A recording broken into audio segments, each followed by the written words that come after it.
and welcome everyone to the week 3 of the tutorial session for the course of Secure Computation Part 2, and I will quickly recap once the previous concepts that were discussed till now, and I will solve the assignment questions for week 2 of this course that were posted in the NPTEL website, and then I will discuss the core concepts of week 3 contents. So I will just share my screen and then I will proceed.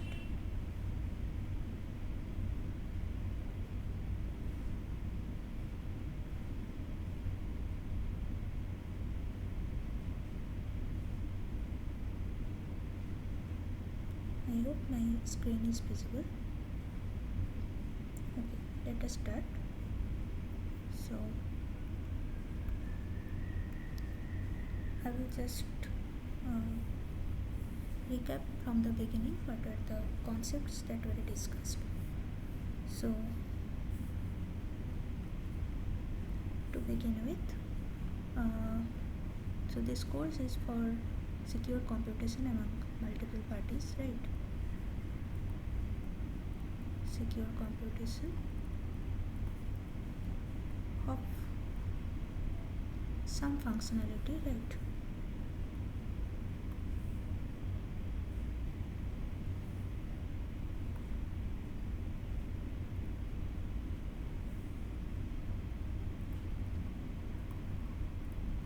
Some functionality in presence of multiple parties, say n parties, when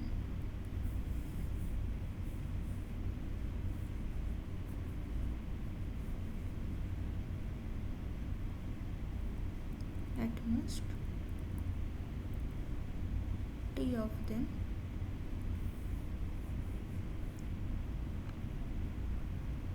are corrupt, right? So by corruption what we mean is that this t corrupt parties are malicious or Byzantine corrupt, which means that they can arbitrarily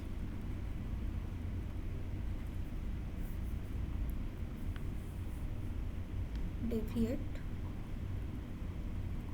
from the protocol, right? Now we are trying to deal with this scenario, and we begin with two primary protocol. One is Byzantine agreement, that is BA protocol, and another is reliable broadcast protocol.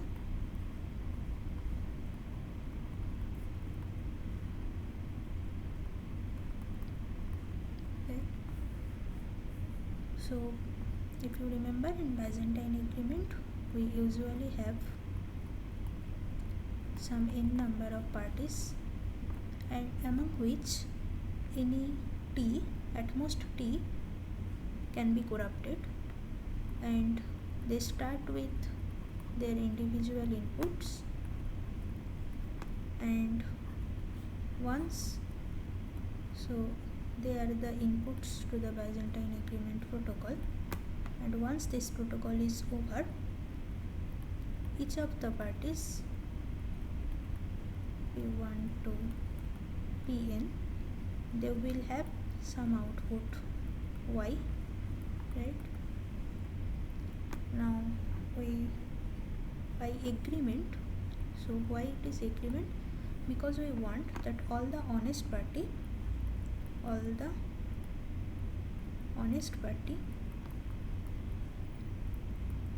must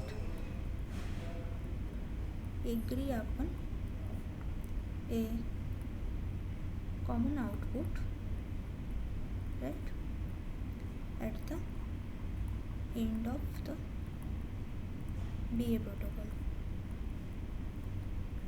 So this is what we meant by agreement. And in case of reliable broadcast, we again have n number of parties, among which at most t of them can be corrupted, and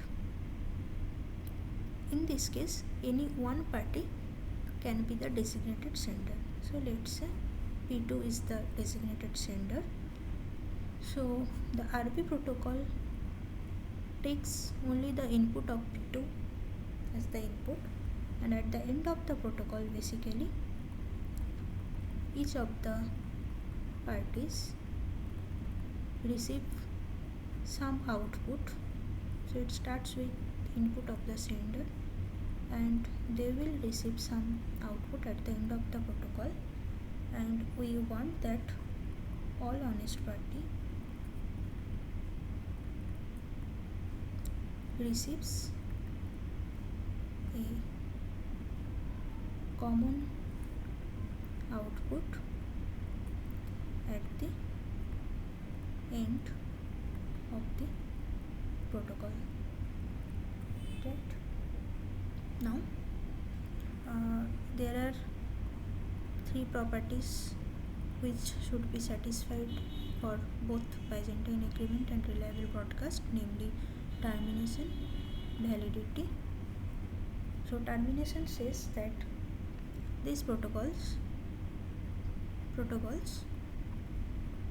should finish after a finite amount of time, right? Validity property says that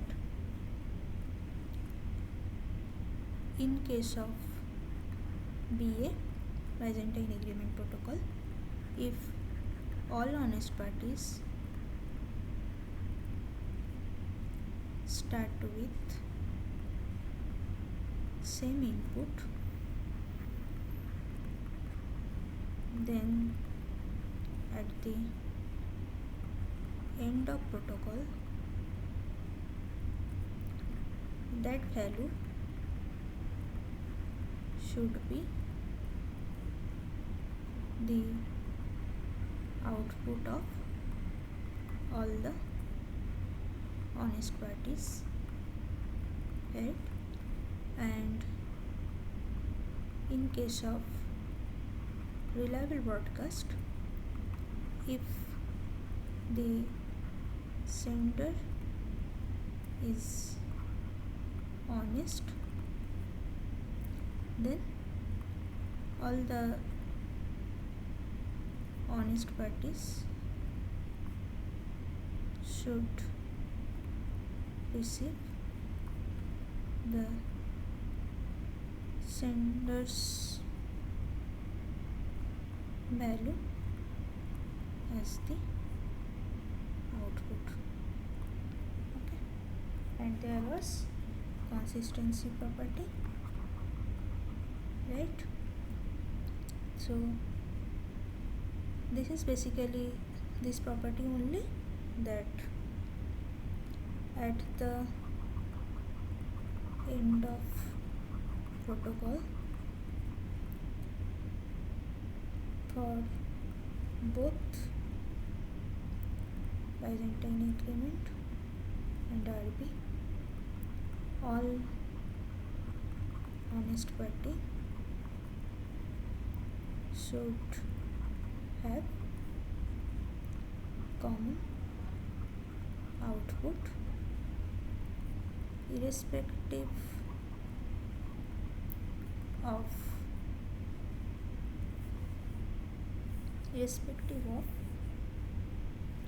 the fact whether the honest parties started with same input, that is BA case, or the sender was corrupt. That is RB case. So in reliable broadcast case, when the sender is corrupt, then also at the end of the protocol all the honest parties will agree upon a common output. And in case of Byzantine agreement protocol, even if all the honest parties are not having the same input in the beginning of the protocol, still at the end of the protocol all of them will agree upon a common value. So that is about Byzantine agreement and reliable broadcast protocol. And as we had already seen that both these protocol are interconvertible. So provided Byzantine agreement, you can achieve reliable broadcast.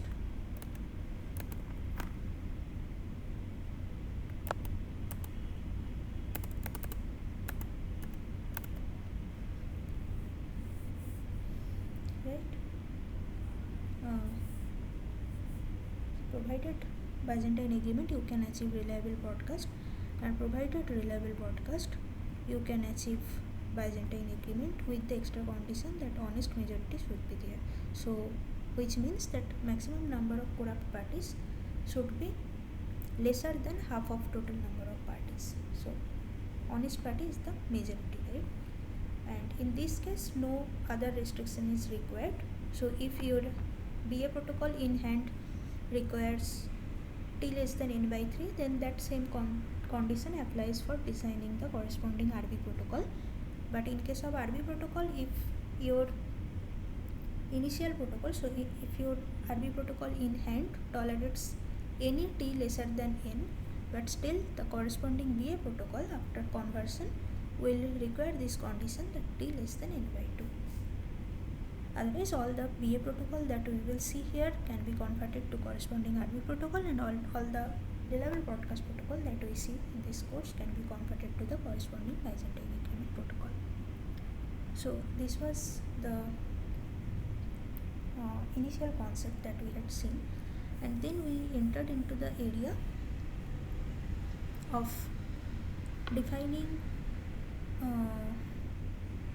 so this is actually week 1 recap, and we had also seen in week 1 the EIG protocol, right? This is a perfectly secure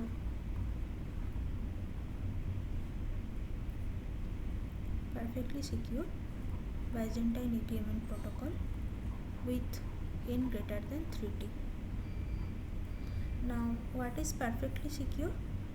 So if you remember, there were 3 concepts.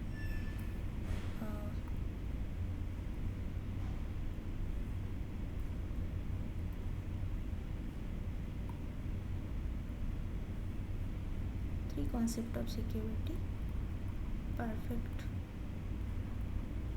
security, information theoretic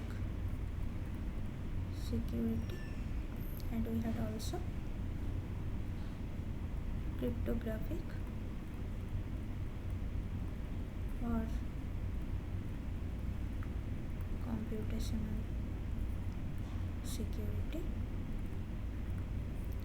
So in the first case, the computation power of adversary, this is unbounded in case of perfect security.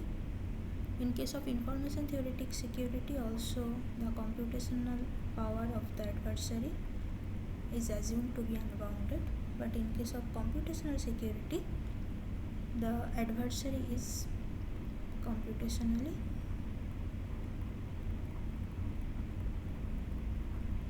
bounded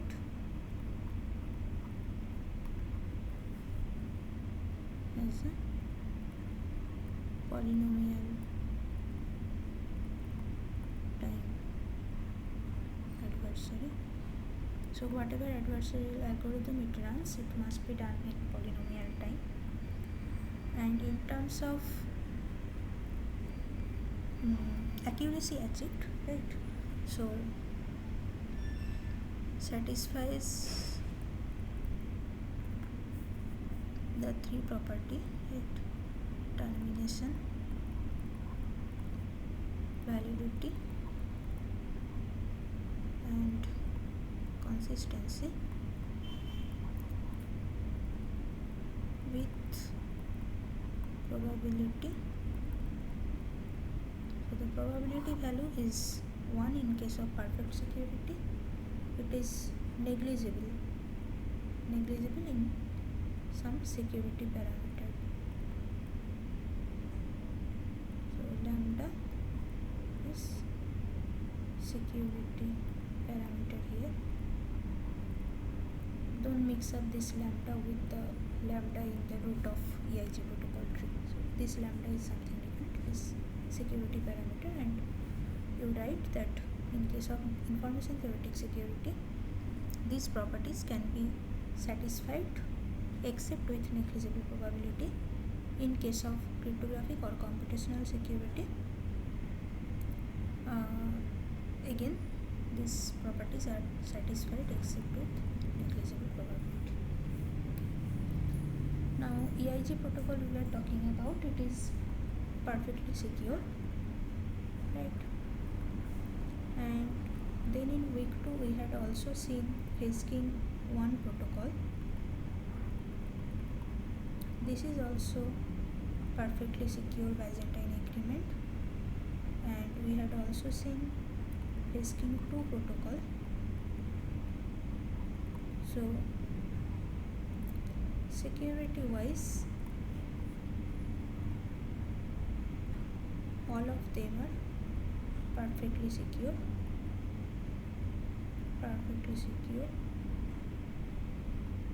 All three are perfectly secure, right?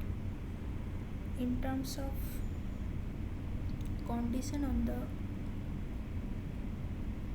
value of T, maximum allowed threshold, EIG protocol allows n greater than 3T, or just we can write direction instead of writing n greater than 3T. I can write T less than n by 3. In case of Fesking 1 protocol, T should be less than n by 4, so lesser threshold is supported. And in case of Fesking 2, we are again back to T less than n by 3 scenario. Now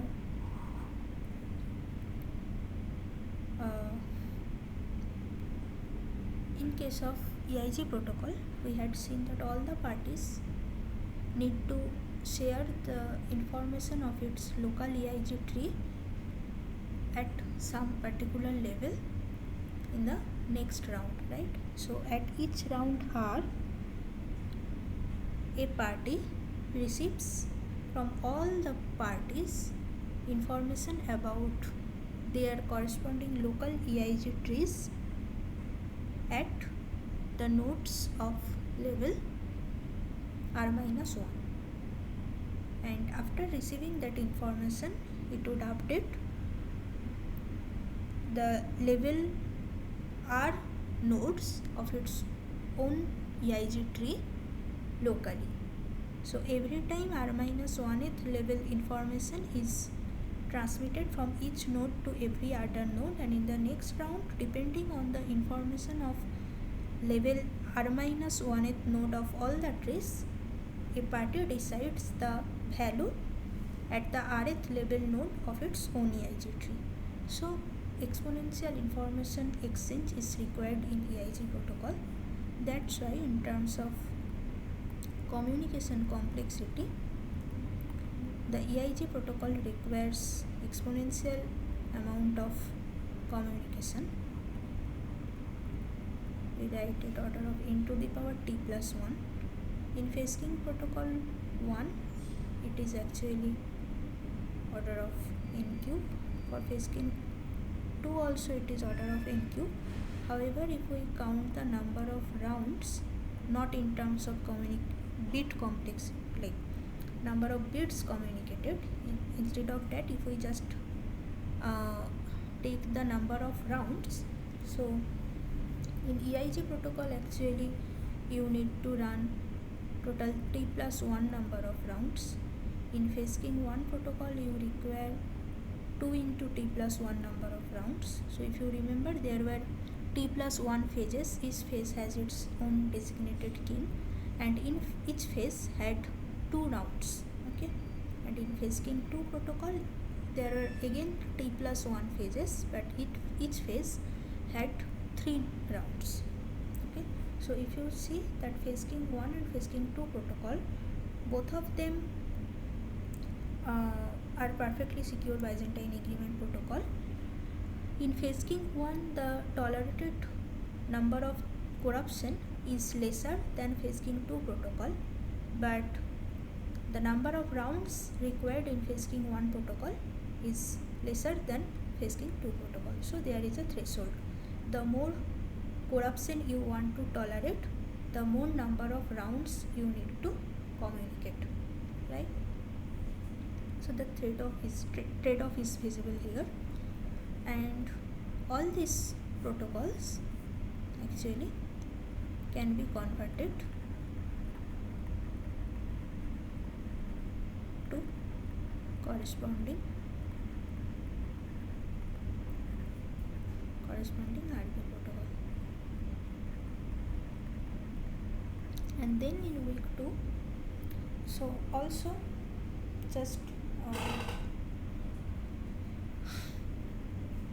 so after this, in week 2 we had seen Turpin-Cohn domain extension protocol, right? So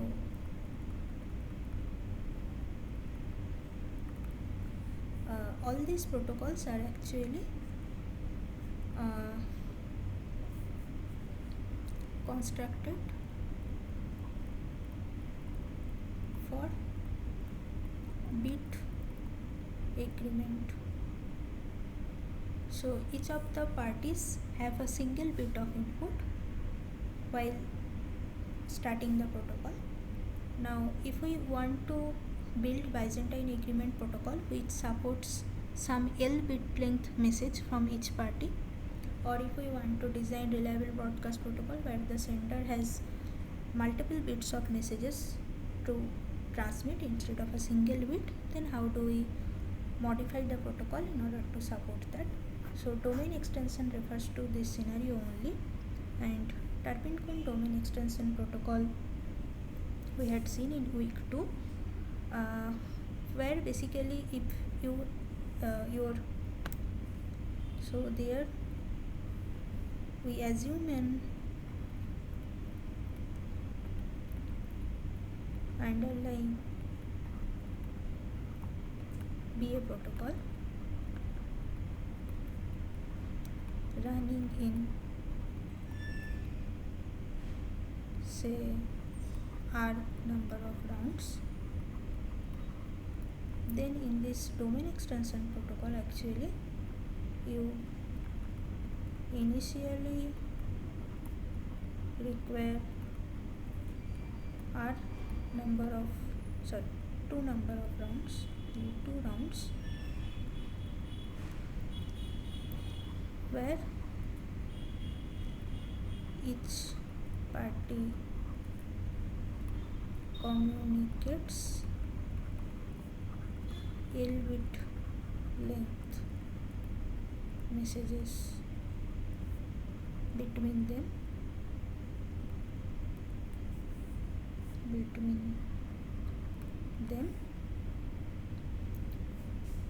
and after these 2 rounds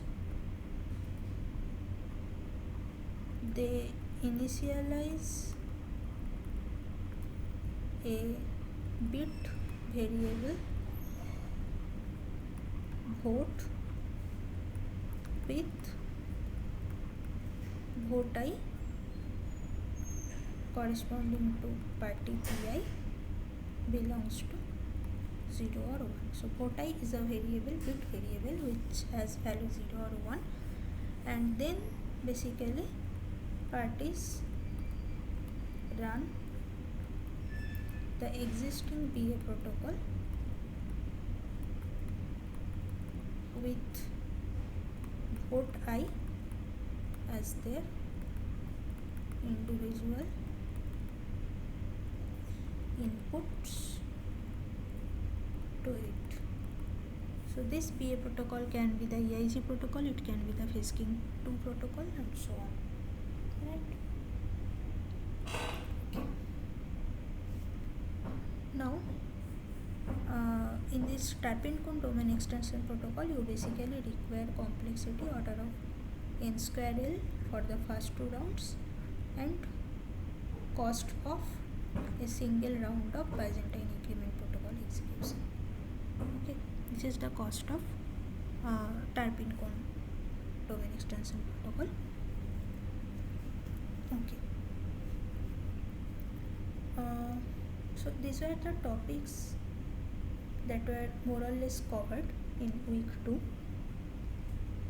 and we will now see the assignment questions for week 2.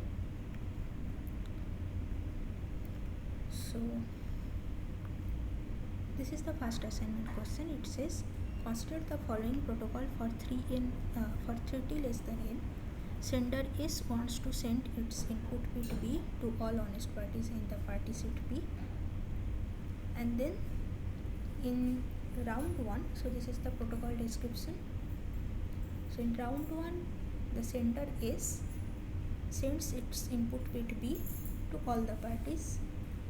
In round 2, let Vi be the value Pi received from S, then Pi sends Vi to all other Pj in P, right?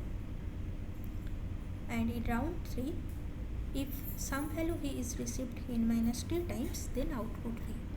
So let us analyze the scenario when the sender is honest. What happens then? So there are n parties and n is greater than 3t. If the sender is honest, then basically in the first round it will, so let us assume there are 4 parties, okay, and P1 is the sender without loss of generality. We just assuming. So P1 sends everyone including itself, right? So we assume n is 4, t is 1 because n is greater than 3t. So P sends identical copy of the bit B to everyone because P1 is honest. We want to verify whether the validity property holds or not. So this is round 1. Okay, this is round 1. Everyone receives B from the sender S or P1 here in our example. Then what happens in round 2? So in the beginning of round 2, everyone has already received B from sender. Since all the parties has received the bit B from P1, so they will send that Vi is B then for every party, right? Vi is B for each Pi. So let's say P1, P2, P3, P4 when they act as receiver, and P1, P2, P3, P4 acting as sender. So the way I am representing here, that is, let's say for this cell corresponding to row P2 and column P3 represents that P2 has sent, so this is the sender column, so P2 has sent some value to P3, or in other words P3 receives some value from P2. So this is the notation anyway. So P1, we also assume that P2 is the corrupted party here. So P1 being an honest party has sent the same bit B to everyone, and after everyone receives B from P1, what everyone does is that they again send this value Vi equal to B to everyone. Now P1 is honest, so it sends B to everyone. P2 also has B received from P1, but P2 is a corrupt party, so it can send either B or no value, say bot, or complement of B, anything basically. P3 is a honest party, it has received B from P1 in the previous round, so it will broadcast the value B only to everyone, and same is the case for P4. Now what is the check? So this is round 2, and in round 3, so in round 3,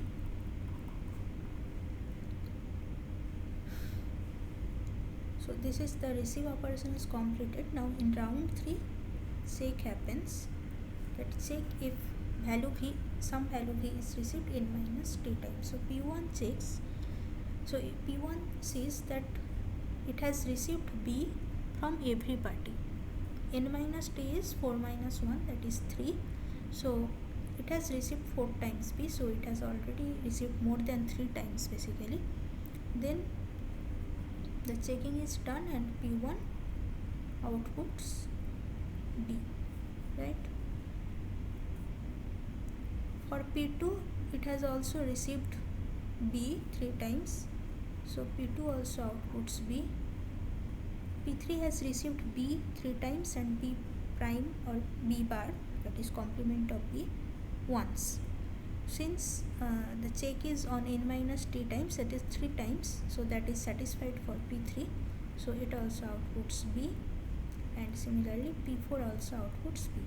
So you can see that P1, the designated sender, started the broadcast protocol with the bit B, and at the end of this protocol all the honest parties P1, P3, P4 has agreed upon the bit B. So validity property is satisfied. Theoretically, if we say, since the sender is honest, like if the sender is honest basically, then all the parties has received identical values, all the honest parties has received identical values, and that value will be relayed in the next round. So in this round 2, all the honest party will relay the same value received from the sender, and that's why, since the check is on n minus t, right, and there can be at most t corrupted parties, right, so at least n minus t values will be received by all the parties, right?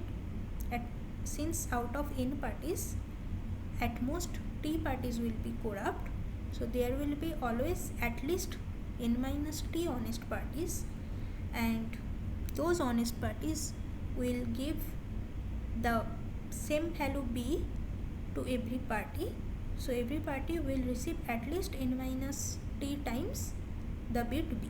That's why they will always come to the conclusion with that value only at the end of the protocol. So validity is satisfied, it is clear. First option says given protocol achieves validity, that is if S is honest, all parties output the sender's input B. This is true. Next option says given the given protocol achieves consistency. If S is corrupt, all honest parties output a common value. Now let us check the truth value of this sentence. So let's assume that some honest party has received bit B at the end of the protocol. What does that mean? So a party Pi, let's say honest party Pi,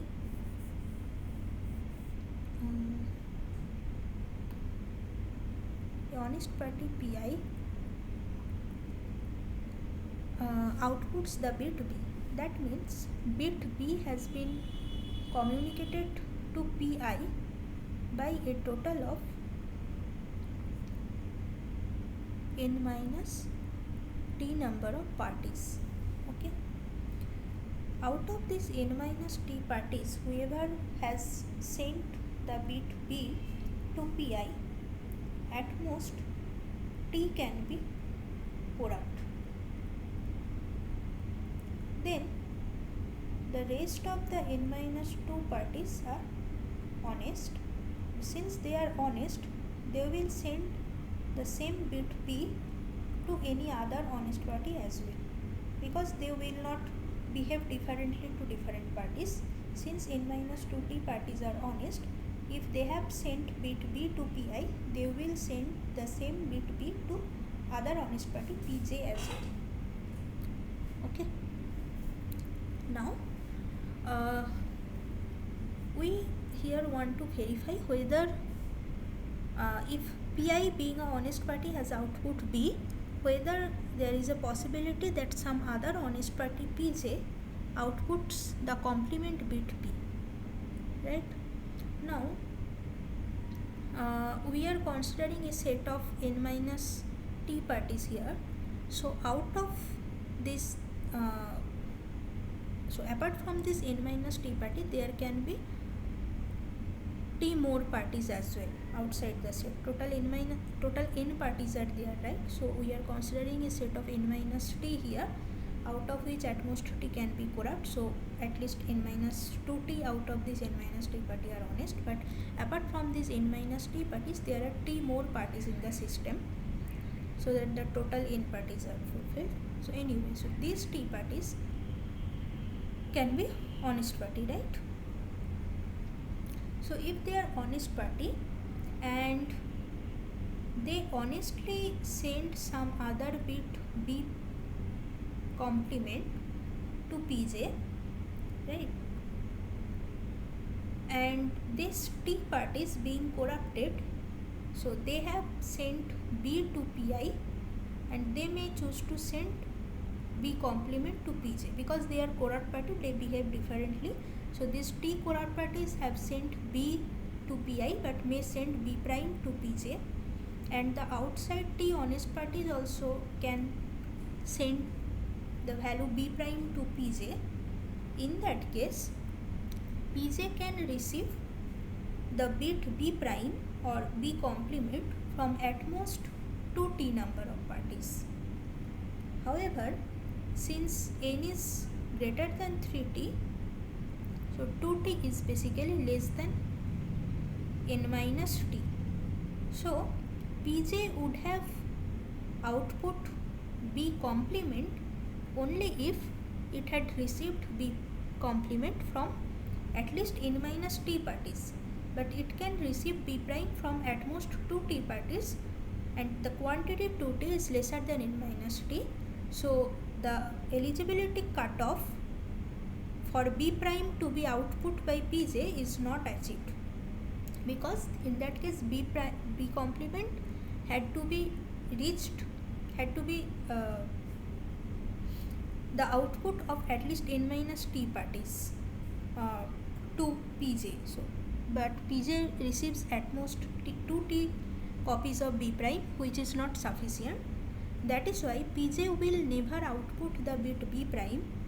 So if some honest party has output the bit b, every other honest party will output either b, or it may also output bot as well, but it will never output b complement. Okay, so for consistency we require that all the honest party should output a common should give a common output, but that is not the case here. But we can call this almost consistency, right? So the fourth point, you say, it says that given protocol achieves almost consistency if S is corrupt, all honest parties who output non-bot value output a common value. So if non-bot output is there, then the parties output are common. So it is not full consistency, so second option is not correct.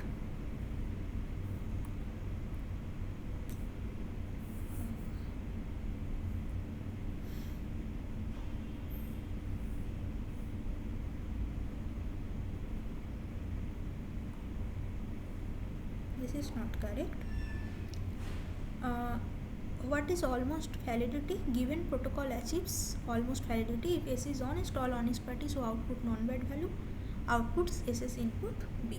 So since the protocol already achieves validity, so that means it also covers almost validity. So validity is a stronger notion than almost validity. So if validity is satisfied, then of course almost validity is also satisfied.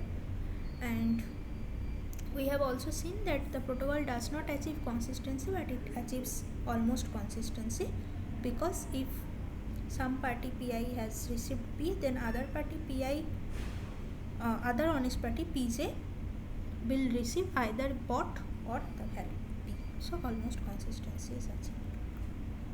Okay. In the second question, it says, which of the following changes for the phase-king protocol for n greater than 4t makes the protocol insecure? First option is running the phase-king protocol for t phases. So if you remember, for n greater than 4t, we called the phase-king protocol as phase-king 1 protocol, right? Phase-king 1 protocol. So if you remember what was the protocol, the quick recap. Phase-king 1 protocol says that so in the beginning, each party, so there are a total of t plus 1 phases, with each phase having 2 rounds and a designated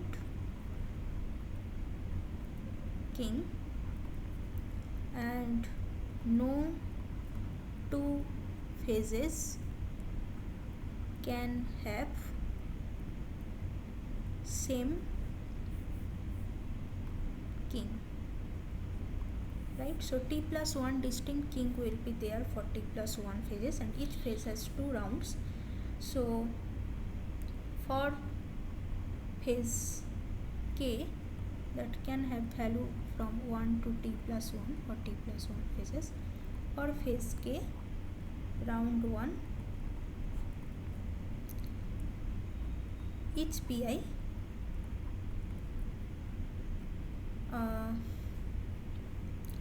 sends its own pref bit. So this pref I is initialized to the party's own input, say bi, at round 1, but after that pref I gradually gets updated. So each pi at the beginning of phase k will send its own preference bit to all, including itself, right? And after that, so once the values are received, basically once pref I is received from all other parties, right? So each party receives pref I for other parties. It initializes a temporary value tmpi equal to majority of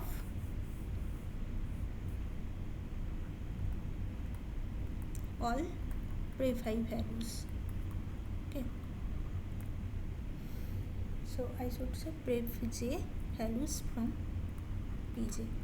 So pi has received all the corresponding preference bit from all the other parties, and majority of them will be assigned to a temporary variable. Okay, and then this protocol, the round 1 is ended, and in round 2, what happens, that the king party So if we denote it with pk for round k, for phase k, say pk, this is the king party. King party only sends its own preference bit pref k to all. So in round 1 each party can be a sender, each party can be a receiver, but in round 2 only king party is the sender, all other parties are receiver, and everyone receives king's pref I, and then pi, each pi basically checks if its own pref I was received at least n by 2 plus t times in previous round, that is in round 1. If that holds, right, if that is true, then your own pref I bit, so this is not pref I, I should write it the own temp I actually.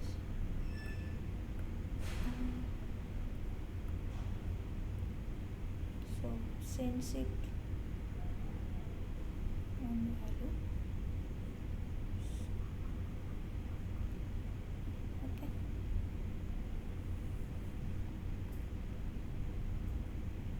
So this is temp k and this is on temp I. If it was received at least n by 2 plus t times in round 1, then pref I is assigned the value temp I only, else pref I is king's temporary variable k. So that is the phase king 1 protocol for n greater than 4t.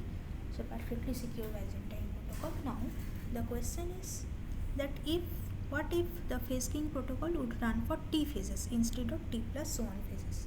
So if you remember that because the protocol runs for t plus 1 phases and at most t corruptions are possible, then there will be at least one phase among this t plus 1 phase where the designated king is a honest party, right? Since at most t parties can be corrupt and we are running the protocol for t plus 1 phases, then among these t plus 1 phases at least one honest sender will be there, and whenever there is a honest king will be there, and whenever there is a honest king, this king will ensure that at the end of that particular phase with honest king, all the honest party will agree upon a common pref I value. So all the honest party will have the same pref I value at the end of the phase which has a honest designated king. Okay, but if the protocol would run for only t phases, this phase with honest king may never come, and that will hamper the consistency property of the protocol. So this will turn the protocol insecure. Okay. Next is running the phase king protocol for n phases. Now since n is always greater than 4t, so n must be always greater than t plus 1. So as I said that t plus 1 phase is necessary, but if you run the protocol even after that, that will not hamper the correctness of the output, because once all the honest party has agreed upon the same pref I value, then whatever number of phases you run, they will continue to retain the same pref I value. So nothing will be affected. So this is not the option with which the protocol's security can be compromised.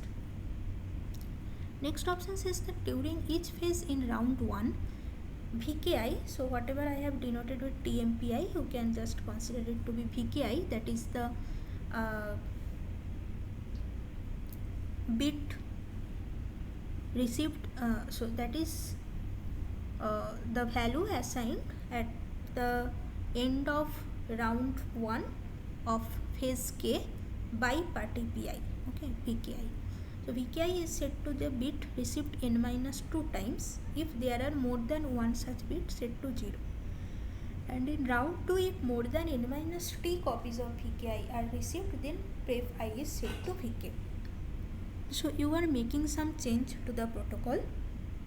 Here you are saying instead of taking majority of all the pref j values received from all pj, you will use the condition that if some bit is received n minus 2t times. If so, let me use the different color for the modification of the scheme according to option C.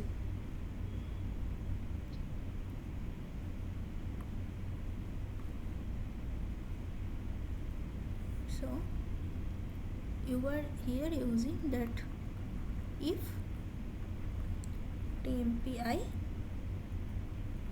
is received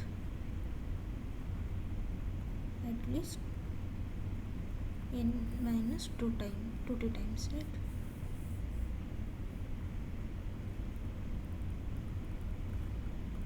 So this condition gets changed, and here instead of n minus 2t times, you are saying that if there are more than n minus t copies. That are the changes. Now what happens to the security of the protocol? Let's check that for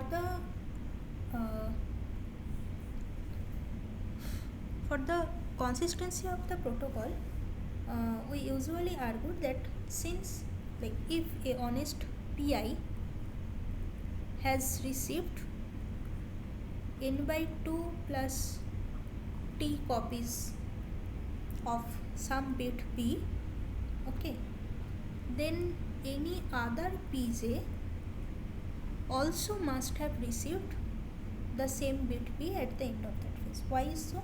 Because if pi has received b from n by 2 plus t parties, among which t can be corrupted, so these many values must be honest, but these many parties must be honest parties who also have sent in round 1 the value b to the king party also, okay. And if the king is honest, then its corresponding VKI bit will be b, and in round 2, in the else condition, the same value will be assigned to the honest party's pref I bit. However, in the current scenario, in the modified scenario, if pi has received b from n minus t parties, right, now among them there can be n minus 2t honest parties, so they will still send the bit p to the king pk. However, we cannot guarantee, so if n minus 2t parties are sending b to pk, and if in the round 1 there are other set of n minus 2t parties, okay, which sending some b complement to pk, we cannot basically prevent that, and in that case pk will actually set its value to bit 0, okay. So pk's bit will be 0, but pi, if b is 1, then pi's preference bit is 1. So consistency is basically hampered with this particular modification, okay. So this will actually hamper the security of the protocol. And last option says that designating P1 as the king for all phases, and this will certainly not make the protocol correct, because the phase gain protocol requires all the t plus 1 phases to have distinct kings. Okay, and that is why we can say that after t plus 1 phases at least one honest king will be there and consistency will be guaranteed. But if p1 is a corrupt party, then if p1 is honest, then it is okay, you can still have a secure or correct protocol. But if p1 is corrupt, then you cannot guarantee the consistency of the protocol. So this will also hamper the security.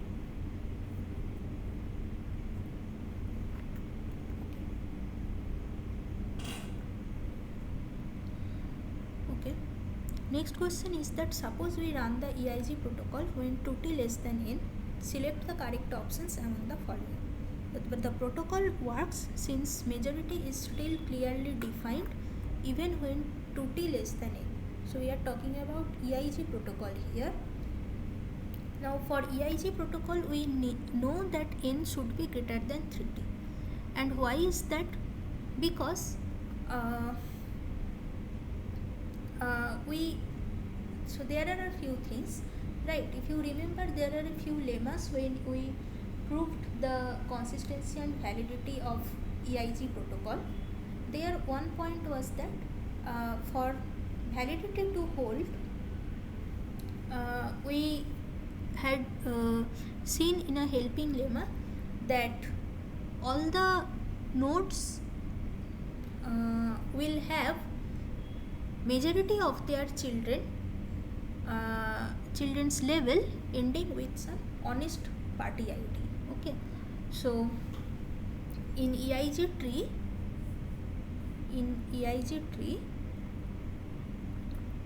the nodes at level L has n minus L children. Okay, and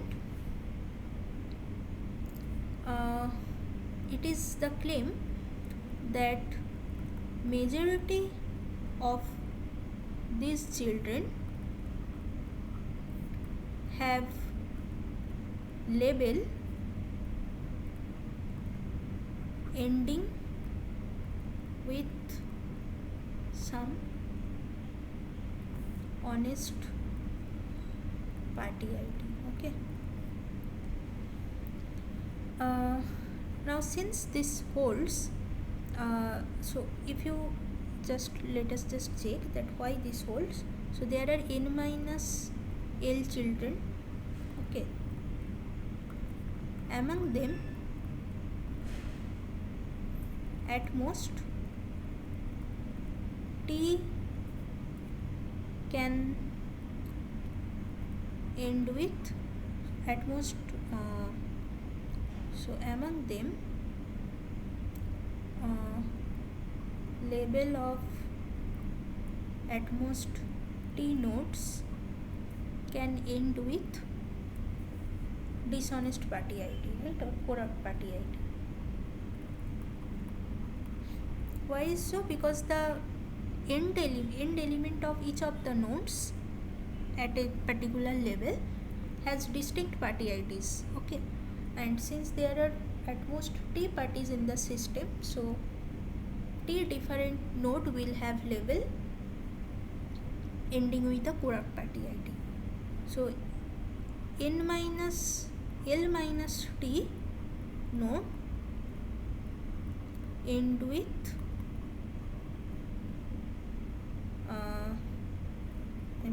label of n minus L minus t nodes end with honest party ID.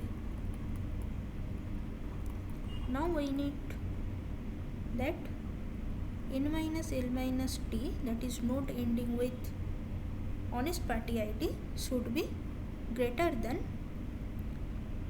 t, that is nodes whose label ends with corrupt party ID, and this needs n greater than L plus 2t. Now if you remember that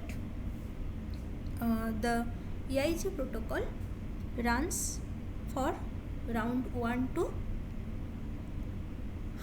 t, right? So there are total uh, L, I mean there are total t plus levels of the t plus 2 levels of EIG tree are there, right? And the round runs from 0 to t. That is a total of t plus 1 rounds will be there. Okay. So since L is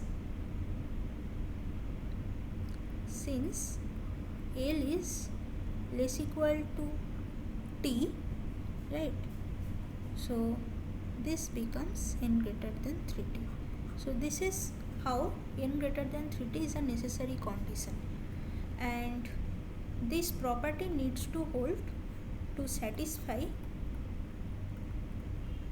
both validity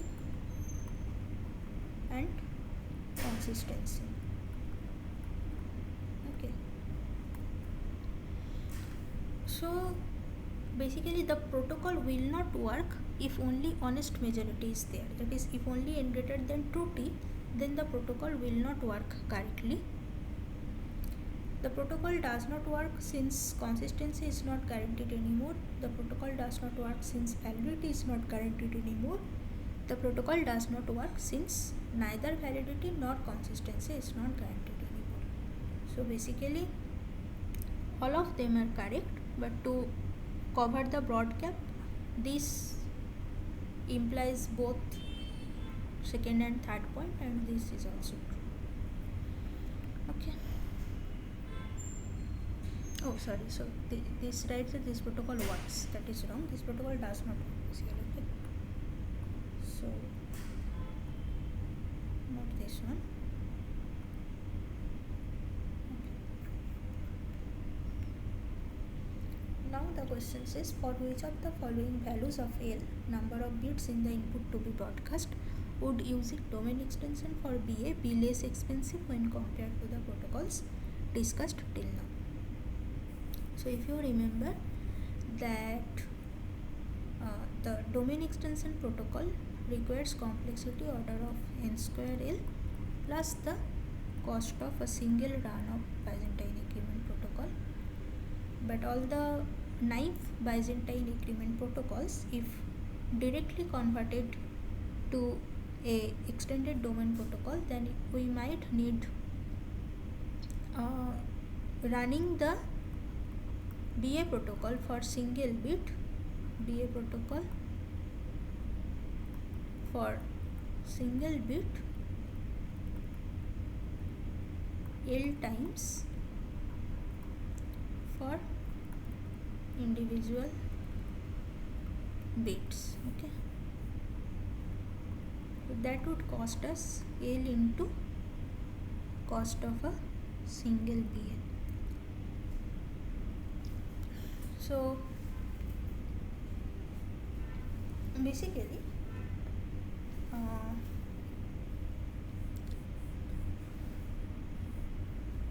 if we compare these two, actually we will always get that this value, actually for large value of L, this value always be lesser than this value, because this is always depends on L, linearly depends on L, this cost, right? And this cost actually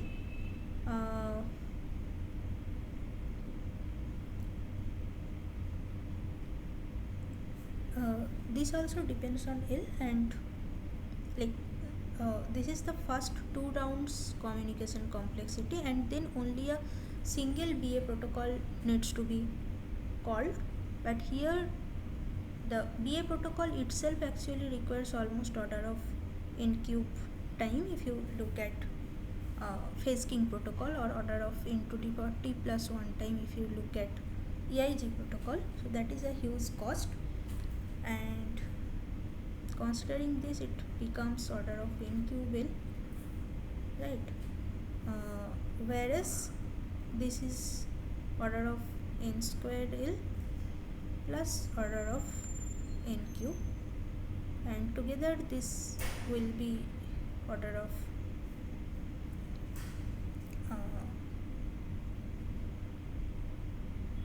n square L only, because usually your number of, like, whatever be the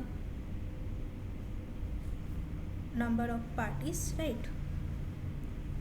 in both the cases you can see if L is lesser than n, right, then it is order of n cube. If L is equal to n, then also it is order of n cube, and if L is greater than n, then it is order of n square L, right. So what I am saying is that if L is less than n, then this is order of n cube. If L is equal to n, then also it is order of n cube. If L is greater than n, then it is order of n square L. Whereas for this knife protocol of domain extension running the BA protocol L times, that will always require order of n cube L. So this is always greater than this. So all of the above is the correct answer.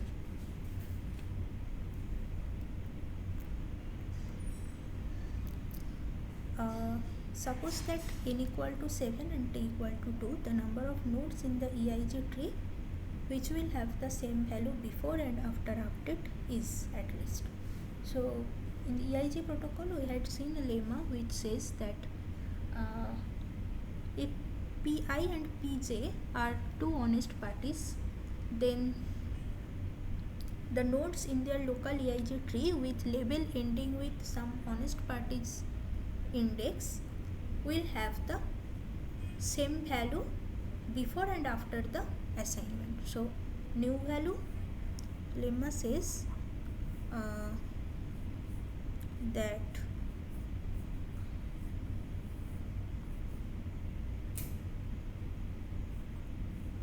new value of x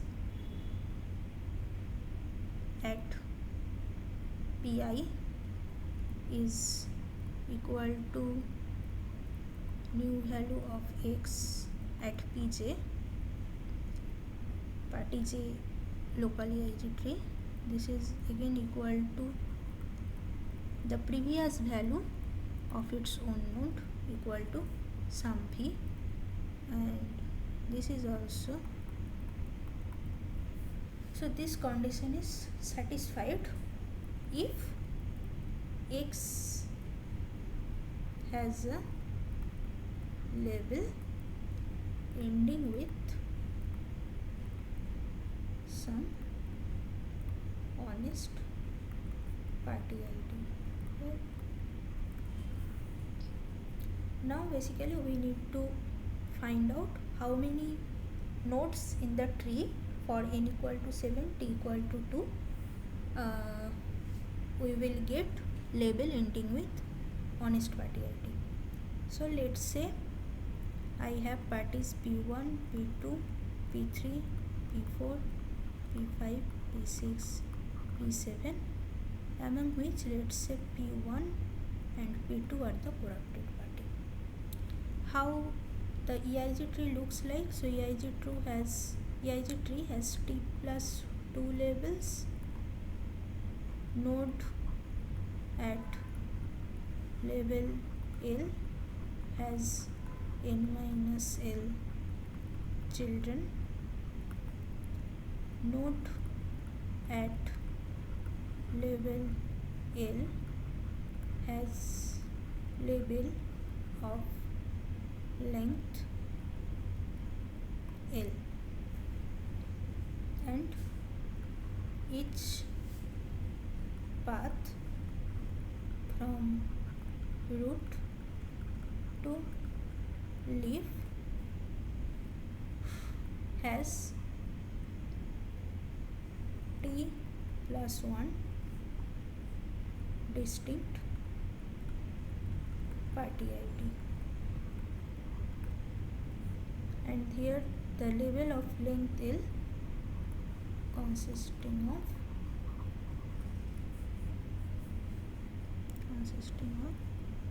L distinct party IDs. So here these are the property of EIG tree. Now let's build the tree for our case. So root node has a label lambda and it is at level 0, so it will have n minus L, that is 7 children. So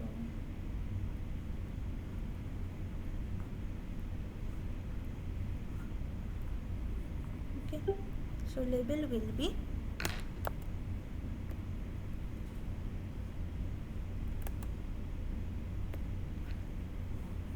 label will be 1 2 3 4 5 6 7, right? Label 1. And how many node here ends with honest party ID? So since 2 parties are dishonest, rest of the 5 parties end with honest party ID. So count is 5 at this level. Considering the next level, okay, so this is level 1 node, so it will have 6 children, right? 6. Okay. So what will be the label? 1 2 1 3 1 4 1 5 1 6 1 7. Okay, so for each of them 2 1 2 3 2 4 2 5 2 6 2 7. For 3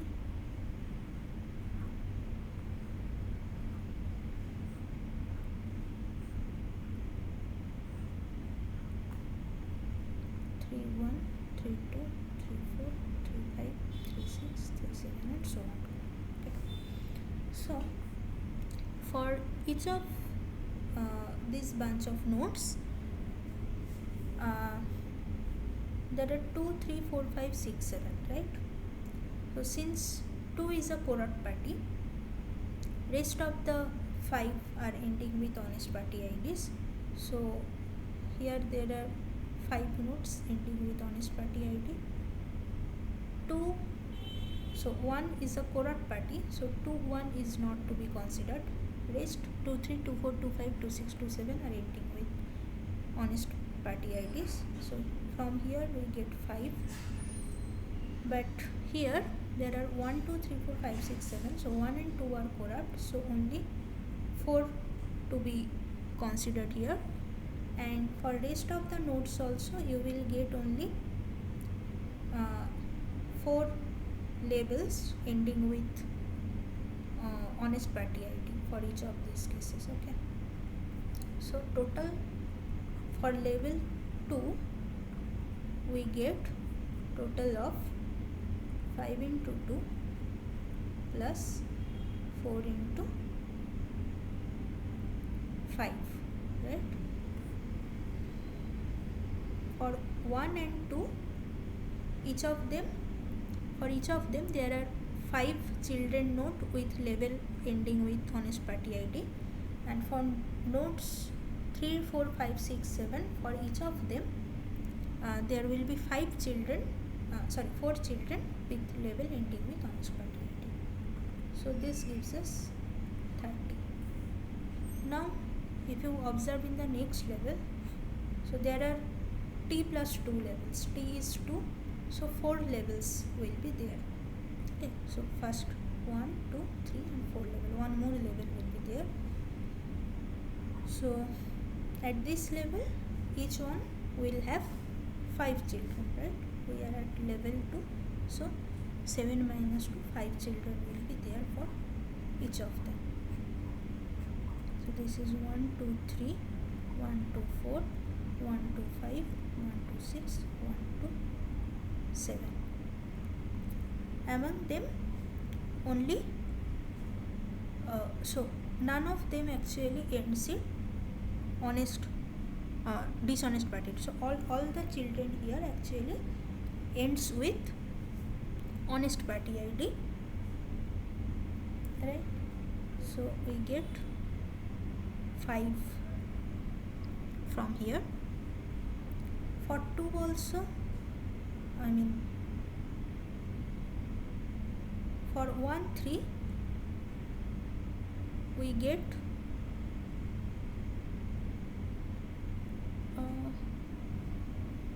1 2 7, sorry 1, okay. For 1 3 we get 1 3 2 1 3 4 1 3 5 1 3 6 1 3 7, and this one is ending with correct party ID, and rest of the 4 are honest party ID. Now if you just observe, right, that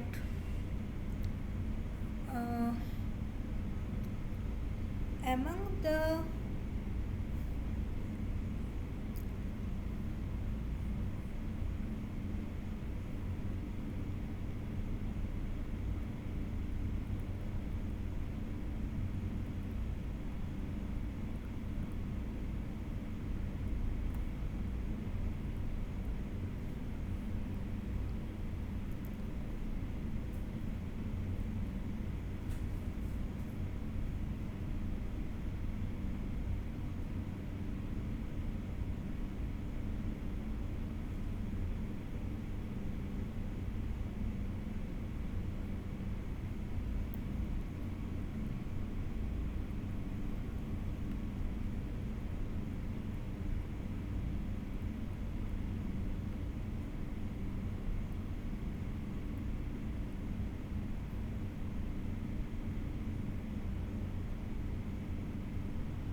so for each of them you get 4 plus 5 plus 4 into 5 nodes are there, right? So 4 into 5. Okay, now in case of for 2 also you will get same number of, since 2 is also a correct party, the pattern will be similar here.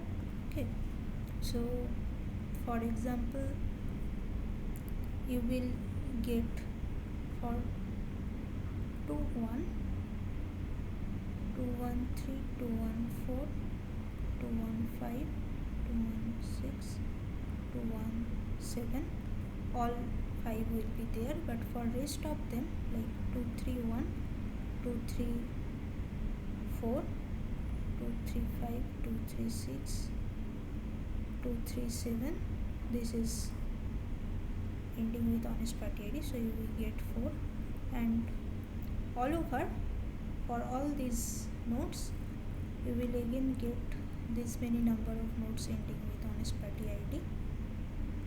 Coming here, so here actually 3 1 2 3 1 4 3 1 5 3 1 6 3 1 7, only 4 will be there. For 3 2 also 3 2, so this is not there, ending with 2 3 2 1 3 2 4 3 2 5 3 2 6 3 2 7, only 4 will be there, right? This is not there. So for all of them basically 3 4 1 3 4 2 3 4 5 3 4 6 3 4 7, only 3 will be there. So for the rest of the parties, okay, here onwards, you from each of them you will get 4 into 2 plus 3 into 4 number of nodes level ending with honest party ID. So this is for 3 4 5 6 7, so total 5 parties are there. So this gives you 25, and here it is 100. So a total of 150 nodes at level 3, right?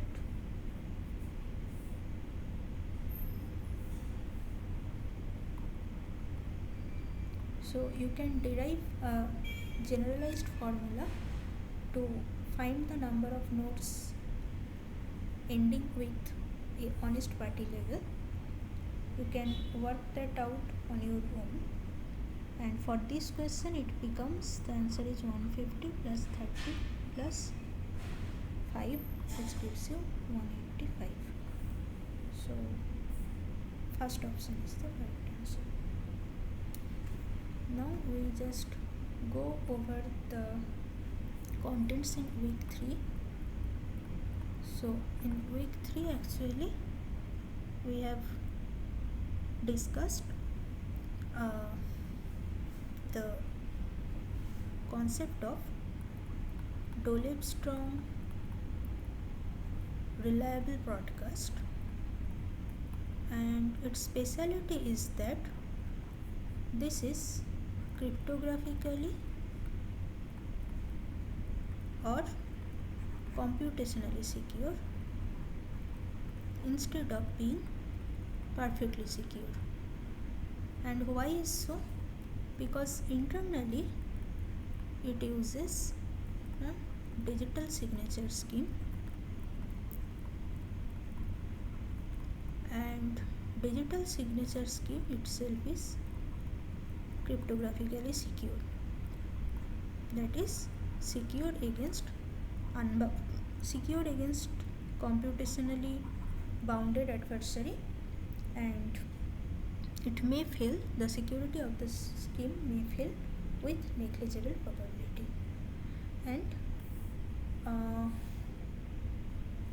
in case of Dole-Strong reliable broadcast, so basically it requires a setup phase, right? In initial setup phase, right, each of the participating party, P1, P2, P3. Acha, okay.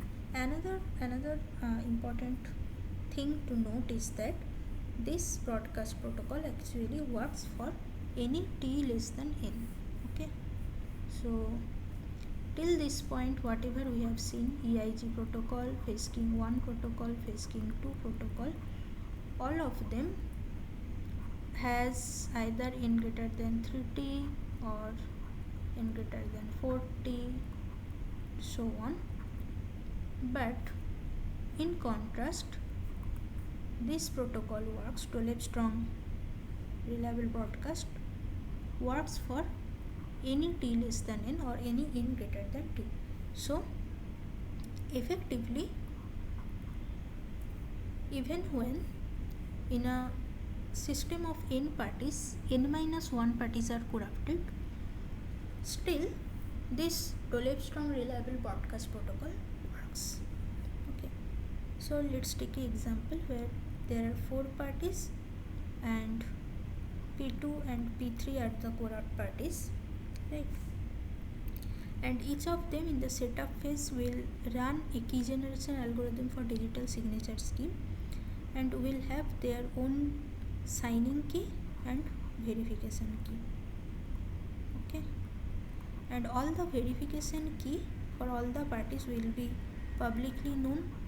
Okay, and in the setup phase there is also a common random string publicly available. Common random string are available. Okay, now what happens is that, let's say, since it is a reliable broadcast protocol, let's say there is a designated sender, and without loss of generality, let's say P1 is the sender. Okay, then what happens? Basically, P1 in the first round, right? In the first round, sender signs the message with its own signing key, say SKI, sender is PI,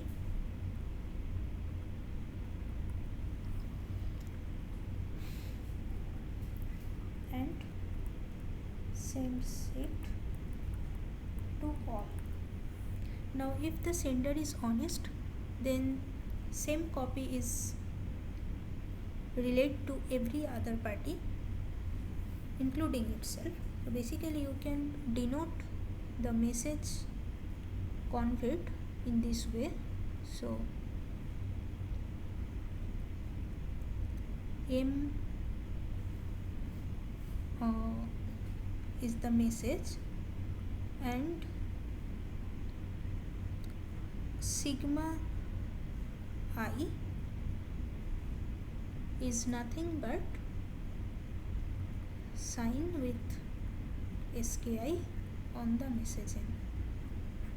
Okay, now this is sent to everyone. However, like if sender is corrupt, then M and sigma I may vary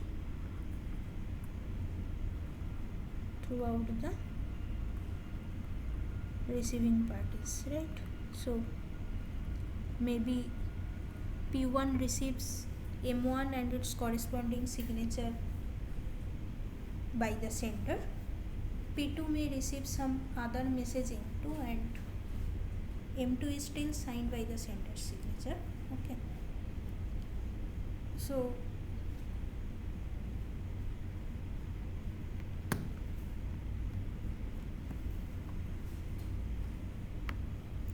now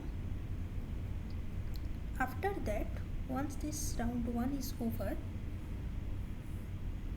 we will run the protocol for, so let's say this is round 0. Okay, this is round 0. After that, from R belonging to 1 to T plus 1, where T is the number of correct parties. So T plus 1 more rounds will be there, where each party maintains a accumulated list. So this is the list of messages received by PI with sufficient confidence, you can say. So basically what happens,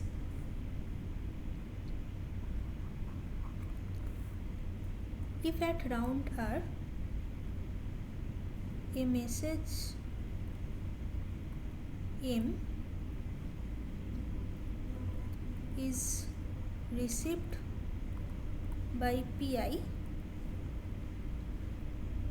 with distinct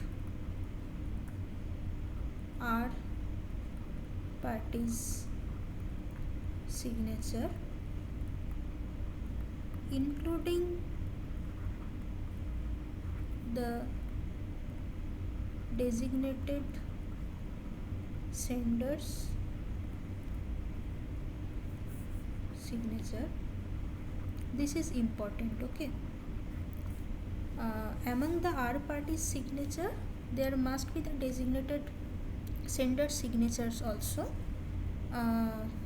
for the message M, right? For the message M. Then PI adds this message M to accumulator list. Okay. So this basically means that if PI can see the message M to reach it, along with R party vowing for it, right? So R parties are sending that M is a message which was broadcasted, and they tell it by adding their own signature to it. So if that is the case, then PI believes that okay, M can be a potential candidate for broadcast, and it adds the message M to accumulators I.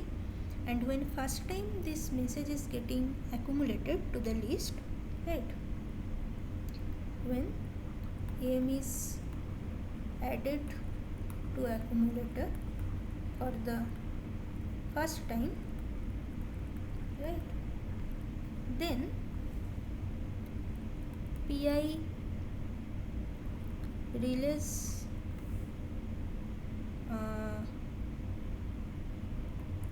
M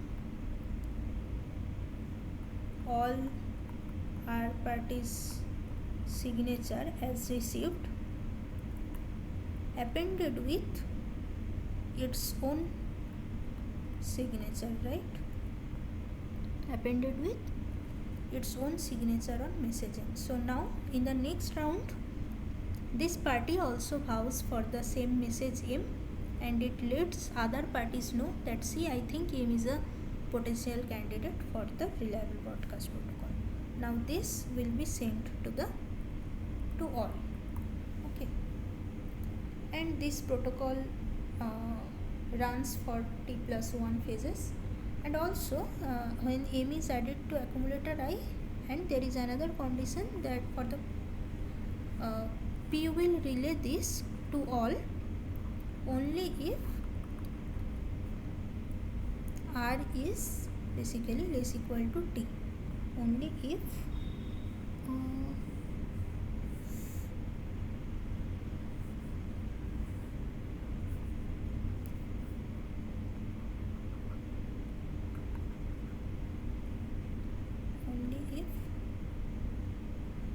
R is less equal to T. That is, one more round is left, then only this relaying is happening, otherwise it will not happen. So this is the protocol of Dole-Strong reliable broadcast, and we can ensure that with T+1 number of rounds, and assuming that the digital signature scheme is secure, that is, no party can forge other party's signature except with negligible probability. With these assumptions, our reliable broadcast protocol satisfies termination, validity, and consistency property. Okay. Now there is another protocol that we learned in this week's topics is the randomized Byzantine increment protocol. So till this point, all the BA protocol that we have seen, right, the EIG BA protocol, phase king 1 protocol, phase king 2 protocol, all these protocol, they are deterministic protocol, right, and they need almost order of n cube communication complexity, right, or in other words, like some T+1 phases, right, with several number of rounds inside them. Now we actually want to achieve constant round Byzantine agreement protocol, and we see that to have a deterministic BA protocol we need at least T plus 1 phases. Okay. However, to achieve a expected constant round, not exactly expected constant round BA, we need to go for randomization. Okay. Now in the randomized PA protocol that we see in this week's lecture is the basically it has several iterations, so you don't specify the total number of required iterations explicitly like we did in PK1 or PK2 protocol. We specified that we need T plus 1 number of phases as 2 rounds or 3 rounds. Now here each iteration has one port protocol, two port protocol and one coin protocol in between, but total how many iterations are required that we don't specify, but we specify when will a honest party leave the protocol or exit the iteration loop. Okay, and then we analyze that the required number of iteration is expected to be some constant. Okay, so overall we have a vote or gradcast protocol. So gradcast protocol is introduced to ensure how the parties will decide when to exit the iteration loop. So this protocol take one round, and then there is coin protocol. So this is deterministic, this step is deterministic, and there is a coin protocol. This also takes one round, and this step is actually randomized. Now in this vote protocol, okay, in this vote protocol, basically if all parties start with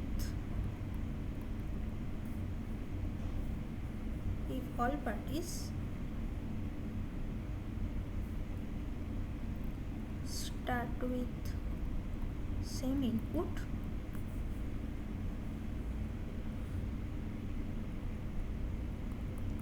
they retain the same output, right?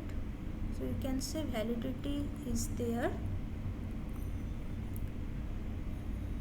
Otherwise, that is all party does not start with same input, then all honest party,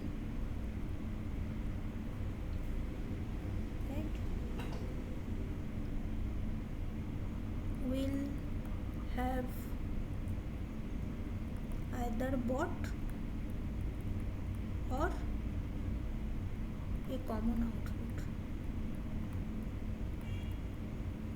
So it satisfies almost consistency, right? And there is this coin protocol where no input is taken to the protocol, and all honest party will have a common random output bit, with some probability. The protocol we see here for n greater than 3t, we get this probability to be 2 by 3. And after that another so after we see the output of fast force protocol and the coin protocol, we have a coin switch step where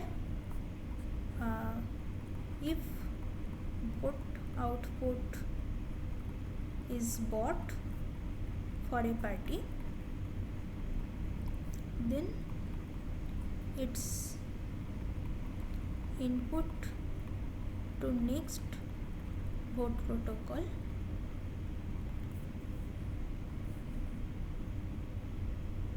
is updated with corresponding coin protocol output, whatever is the coin protocol output for that party. Okay, otherwise if it is not got, then keep it as it is. So use the vote, like use the otherwise